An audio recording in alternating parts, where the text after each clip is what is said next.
How to create a public list in your Google Maps. So hey guys, in this video I'm going to show you how you can create a public list of locations in Google Maps and then share them with public so that they can follow it and gain some insights upon the things that you want to share.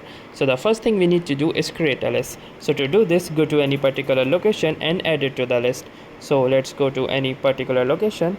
So for example, let's say right here, tap on it, and from here you will have this option of save.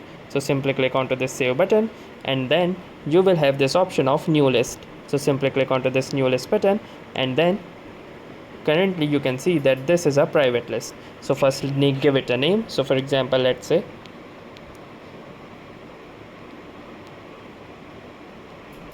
and then once you have given it a name, you may also choose to give it a description, and then the next thing you need to do is from private you may also choose it to shared.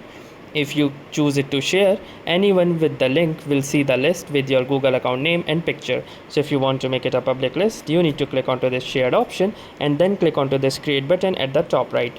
Once you will do this, your new list will be successfully created with that particular location into the list. So then once you have created your list, you may also choose to share it either using this copy to clipboard feature, and if you will do this, it will copy a link of this particular list so that others can follow it, and just give it some time and it will appear onto the Google map itself so that others can follow to the same list as well if they want. So let us see that how you can access it if you want to commit some changes into the list.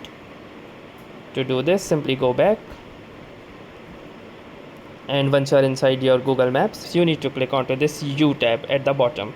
Once you click here, you can see all of the places, and from here you have your list that is the best places to visit.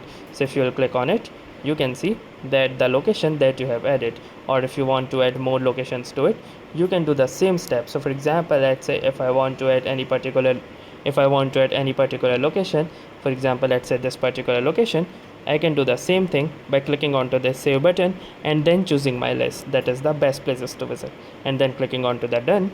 And once I will do this, I can check onto the list again, and you can see that now it contains two places, which are this one and then this one. So that's how easy it is to create a public list in your Google Maps application for Android. So that's it for this video. If this video was helpful to you, do make sure to give it a like. Tell us in the comment how it went for you, or if you have any suggestions or queries to ask, and also don't forget to subscribe to our channel. Thanks for watching and have a nice day.